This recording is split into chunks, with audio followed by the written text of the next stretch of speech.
Hi guys, welcome back to the channel. It is me, your girl Basby, and we are back for the season finale of Love During Lockup, episode 68, The Boy Is Mine. So, it opens up with Ty and Hottie. So y'all know last week, Ty Boston was sitting down trying to figure out who was the real lover in the room. And Ty called Boston a doodle bird. Boston got mad, flicked some water at Ty, and Ty came across that goddamn table on Boston, and she gave her a few good old pops in there. You know, she couldn't get past that damn table. Y'all, they were sitting in the wrong tables. They needed chairs to school back in, not that bench. Cause see, that gave her too much time to get away from me when I was ready to pop her ass. But she got a few good pops in there. But Boston friend was not gonna let her go out like that. She had jumped up and tried to jump in the fight. So I'm like, well, damn, Ty, where your homegirl at? Let y'all know that these are some older ladies because Ty friend couldn't get to her fast enough. But Ty was ready to fight on Boston friend too. And I was like, yeah, baby, tag team their asses. Bitch, you want to jump in and be a part of it? You get your ass whooped too today. So Boss like, leave it alone, leave it alone. She ain't even worth it. She ain't even worth it. And Ty friends pull her over to the car so they can get the hell on. Boston's like, listen, she know what's up. She see what it is. I'm the one with the hoodie, so she already know I'm the main bitch. You the side hoe. You the one he using. And I was like, And Ty in the car, and she's just like sick of it. And her friend's like, girl, you went from 0 to 60 like real quick. Girl, let you know, Ty, that you ain't put too much work in because it's supposed to be 0 to 100. But you gave us the 60, which was enough to let Boston know, bitch, don't ever play with me. And next time, I'm sitting with my legs outside of the bench so I can catch your ass real fast. On her way home, ain't nobody calling but damn Hardy, trying to feel write me a love song. No, baby, we not with it. And Ty, you was right. Get on that ass.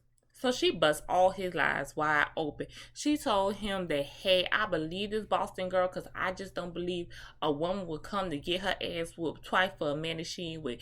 And ain't. And so Boston was, no, not Boston. Hottie's like, man, I don't love that girl. I love you, blah, blah, blah. You know what it is. That's just somebody I used to fuck with back in the day. And so she was like, okay, so it's somebody you fucked back in the day. How she got that goddamn hoodie? Oh, this when he gets to stuttering and stuff. And then talk about, so, oh no, she can buy it on, she probably bought that offline. That lady didn't get that thing offline. No, she did not, because you said that there was no more to be sold. You had no more. So how did she get it offline? Stop all that lying. So Ty was like, no, you're lying. Don't ever call my phone no more. It's over. So the friend was like, well, girl, what if she did buy the thing online? Ty said, baby, don't you think I already know? I already know you can't get it offline because guess what? I tried to get it. And she knew when she wore that hoodie that it was going to piss me off. That's why she did it. And that's how I knew what's up. She had to get that from one of his homeboys. And you know it. And you know it, Ty.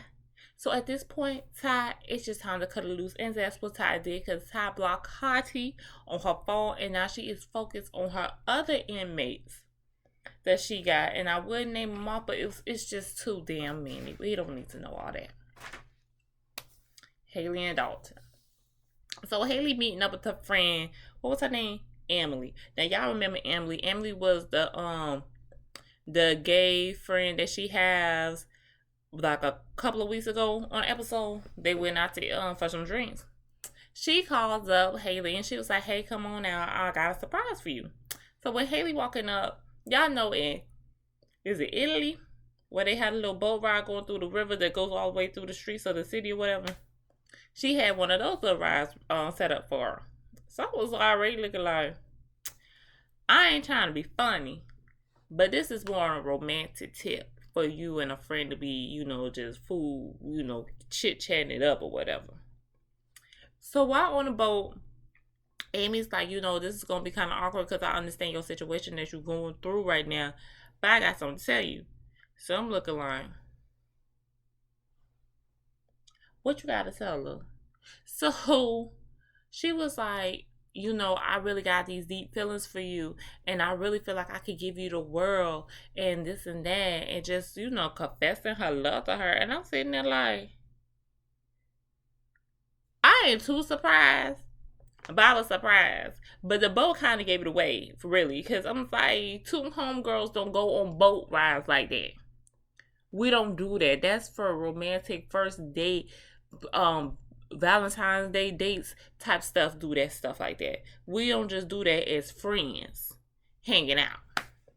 So Haley is just sitting there stuck like, oh my gosh, like she don't know what to say. I don't know if she was like going along with this because you know how you really don't want to hurt somebody's feelings, but you gave me a little thing that you might like some girls here and there. And he's like, I do, I dated a woman before, but we never got sexual. I was like, that's why you hesitating on telling her, girl, I don't even explain that way, because that would have been my first thing. Like, girl, that is cute, but I don't even go that way. But you was hesitating too much, so now I know that you do dibble and dabble with the ladies. You just ain't never dipped all the way in the pond. So they end up sharing them a little passionate kiss on that boat. But deep down inside, Haley don't want that girl. I know she don't. Her mind is on Dalton and what Dalton doing and what life could have been if her and Dalton would have stayed together. So her kissing that girl just gave me rebound vibes. Like, this is cute for right now, but when I get home, I'm gonna be crying into my pillow for my man. Later on, we see Haley getting ready for a video chat. And who's she video chatting? Dalton. Because her ass ain't done with damn Dalton. So he said he had a really big surprise for her. I was like, oh, Haley, you just got all the surprises going on right now. He had a surprise for her, and it was this big, envelope package came for her in the mail that I guess she was waiting to the video chat to open. When they opened it, now I ain't gonna lie, he probably would have, had my heart too. He would have had me right there. It was a portrait drawn of her and her son. Y'all, it was beautiful. That thing was so pretty. It's so much talent in the prison system. Let me tell you. If they really put some type of work into this whole situation and try to rehabilitate people, who knows what we would get from there. Like, that drawing was amazing. I want one. Dalton, tell me who draw it, what he need, how much he need me to put on his books for him to draw me a picture of me and my child, because I like that. So that really got her heart warmed up, and so she asked him have he talked to the ex-girlfriend recently, and he was like, no, he ain't talked to her. And I was like, define recently. Like, is you asking did he talk to her yesterday, today, or a couple of weeks ago? Define recently. Because he could have recently talked to her, but not the recently that he gonna put on there. Just keep your mind open, Haley. Your family already done told you. But you're a little hard-headed, we see. So here she goes. She starts apologizing to him for the whole situation. I said, what you apologizing for? That man is not innocent at all. I do believe that money was going to the ex. Because let me tell you something. It's just mighty funny how you seem to need the same amount on the same day that your ex was going to court, needing to pay a fine of that same amount. I ain't buying it. And I wouldn't apologize. I don't care if I was. If I did prematurely cut your ass out. It was needed. It was granted. Shit, I'm out here in the free world giving you all my hard-earned money. So they, make up and they start planning their future. And she's saying as soon as he get out of jail, she is ready to have his baby. And I was like, no, ma'am, y'all do this every time. When no men get out, you need to give them at least a 2 to 3 year fix my life version of them, because baby, it's gonna be hard when them people get out. They not gonna be wanting to just jump in a relationship and have no babies with you, and y'all young too. And the way Dalton look, I'm gonna give props is needed, because Dalton is a good looking man. So but Haley, she ends up moving into her new house with her son, and they cannot wait for Dalton to get out. Next up, s3ep and Halsey. s3ep made me proud this episode. She really did. But then she disappointed me at the end. But let's jump into it. s3ep was sitting at the dock, looking at the water and the boats going by, hoping that a rich man on one of them boats gonna see her and pick her up and carry her away. I said, wishful minds, baby. Me too, me too. So while she at the docks, minding her damn business, guess who called the phone? Halsey. So she was like, hello? He was like, hey, what's up? Who it is? So it was like, oh, it's Halsey. What do you want?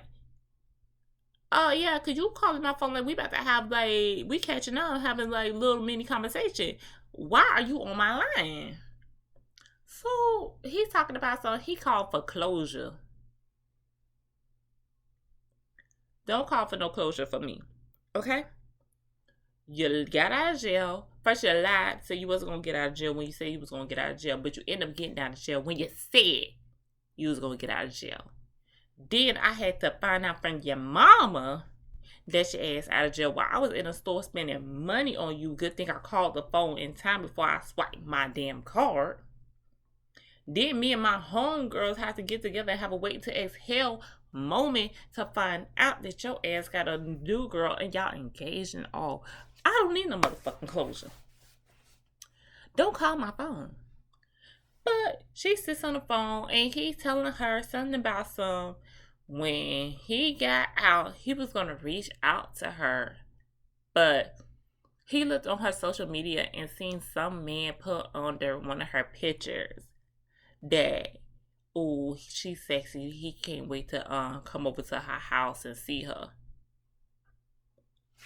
So y'all know this sets people off as it should have. So she was like, what are you talking about? She said, some random dude write something under my picture and you believe it? She said, why would you not ask me about that? Exactly, Halsey. You've been in jail for a while, but understand, men will literally put stuff under your picture. Don't know who the hell they are.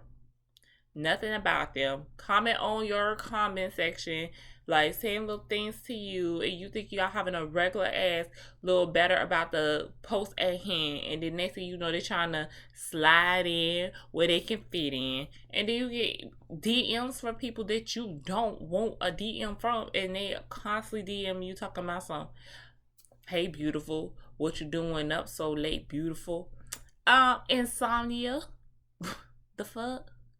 So I was like, Halsey is a hot mess. So you know, s3ep starts to going off, blah blah blah. It's just funny that after you got out, you just didn't want nothing to do with me. But when you was in there, you was taking my money because you know Halsey tried to say, oh, he realized he deserved better than her.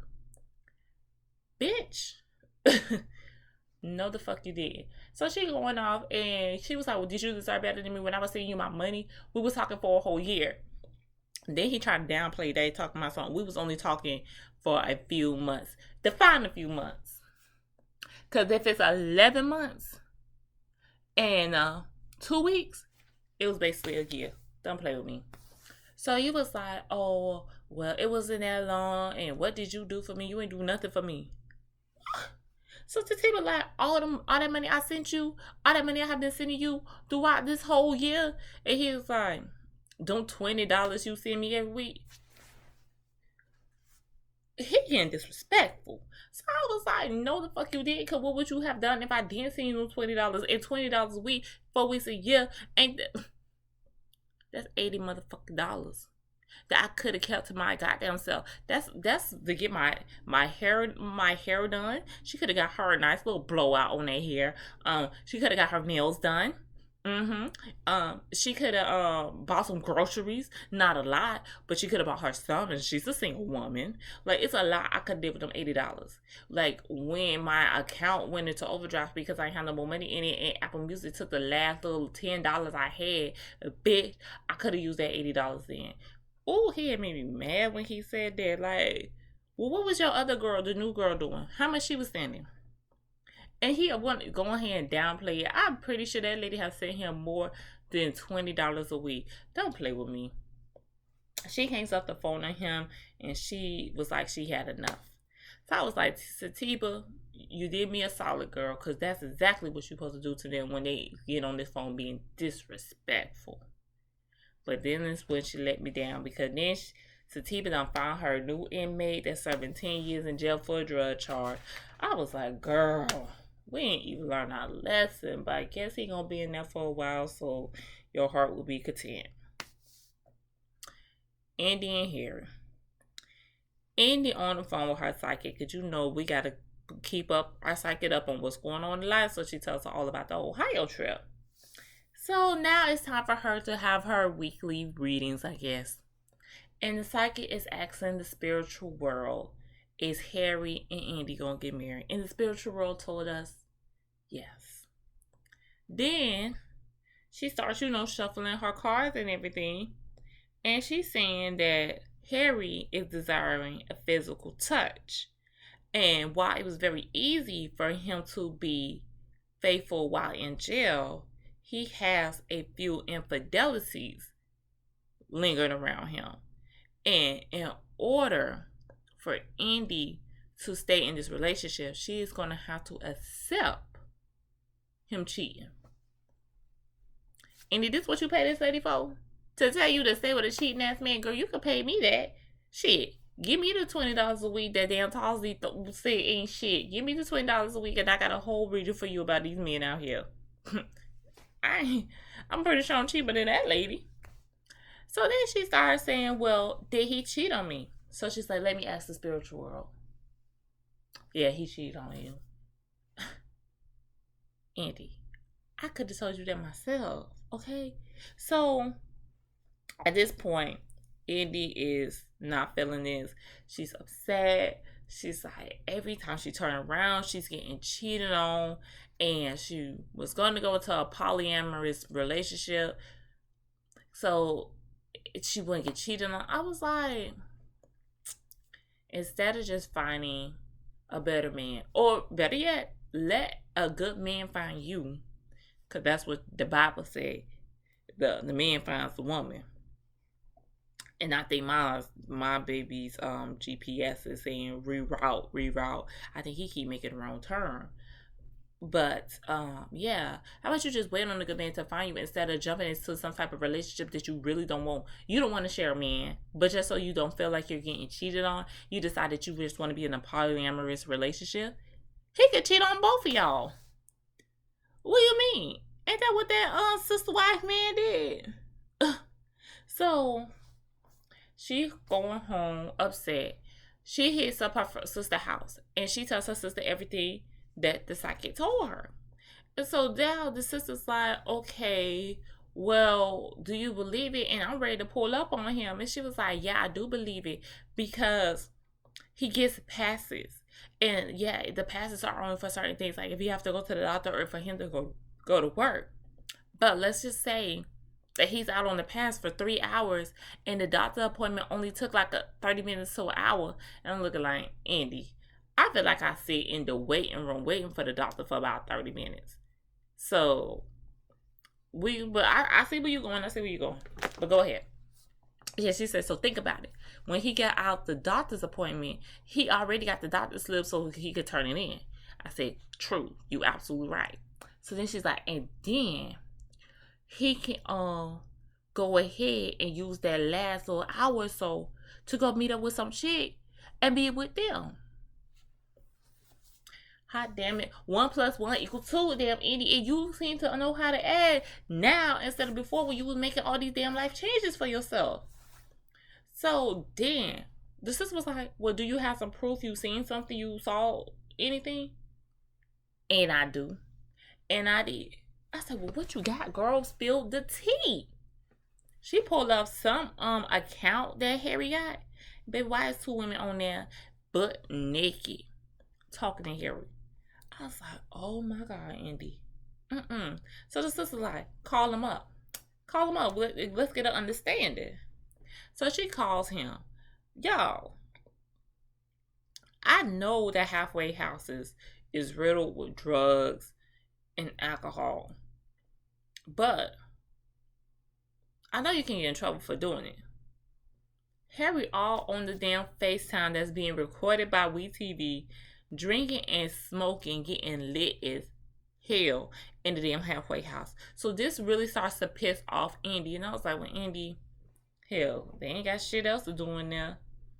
So just be glad he's little heat. I'm gonna give him that he was smoking a cigarette, but we're all sure what he was smoking, and it could have been worse. So she's trying to have a conversation with him, a serious conversation, because my psychic told me that the spiritual world told her that she cheated on me. Which, you know, but ain't about to go too well with Harry with all this psychic shit. So she was like, Andy, she was like, Harry, did you cheat on me? No. She said, you sure you ain't cheat on me? And he keeps saying no. And he was like, if you're going to believe your psychic over me, then understand if you bet against me, you will always lose. Sounds like somebody who full of toxic red flags for me. But she lets it go. And we know that Andy gonna be on Love After Lockup next week because Harry done got out and she gonna be with her man. So in a few weeks she gonna be there, and the mama is just ready to get on that ass for him. She gonna ask him all types of questions. So I hope he's been practicing his answers in that damn halfway house. Max and Tara. Max is working out, and baby, he cancels his little Tinder date for nothing because after that day that he had spoke with Tara, he has not spoken to that lady since. And I was like, and that's what your ass get. But don't worry, Max is not, he ain't too hurt because him and Alyssa, they don't made up, and he back at the house, and they back doing OnlyFans and sleeping in the same bed with each other. And Max is back to talking to a new inmate. We got another one. Her name is Elizabeth. And she's saying she was on the video chat with him. So we see what she really looked like. But guess what, y'all? That girl is serving an 11-year bid. She ain't getting out to like 2032. And she only 5 years into it. And so Max, he was like, that's a long time to wait for somebody.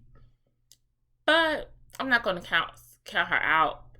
And at the end of the day, I can always just find another inmate. He's going to keep his options open.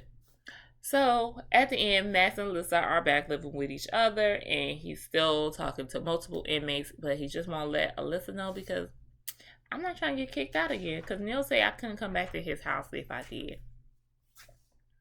Gabby and Chris. I want to say that's the last one that was on the list. Yeah, that's the last people. So Gabby and the sister is going back to the jail to go pick up Chris because remember the mama said that they said Chris was getting released today. So he's like, yeah, I'm so ready to get my man. And if they don't release him, I promise I'm going to go eat shit up in here. And the sister's like, girl, Gabby, I ain't got no bail money for you, so you need to calm down. Oh, don't worry, sis. Chris got it for her. Don't act like you don't know that man ain't going to send her some money to get her ass up out of jail. So once again, they're doing this long wait in the parking lot waiting for Chris to get out of jail. Then the mama called. Why mama said I got bad news? I was like, oh my God. Mama, what you about to tell us? She tells us that Chris ain't getting out. Well, Chris getting out from that jail. But the state marshal is coming to pick him up. And he got to go do his fair time. So this, of course, blows the hell out of Gabby. She doesn't want to film anymore because she's just over this. And she want Chris to be out of jail, but she gonna hang on strong. She's still planning her wedding to Chris. And he's supposed to get out of federal prison in March. I'm guessing of this year. Well, guys, that was the end of Love During Lockup. I enjoyed the show. I do hope that it comes back for another season. But let me tell you, we need new people. We can keep Ty because Ty is entertaining. Max can go. s3ep can go. And the triangle that is Haley and Dalton can stay because I think Dalton gonna play her again anyway. I really do. If he don't get out of that jail, he gonna continue to play her. Or when he get out, they can go over into Love After Lockup. Because I know he gonna fuck up again. Gabby and Chris, I'm kind of over them too. Like, I don't know what she's gonna do. she thinks she better go pick this man up by herself from that jail, and I don't think that's gonna happen. But I enjoyed it. I'll be back next Friday with Love After Lockup, and until then, bye guys.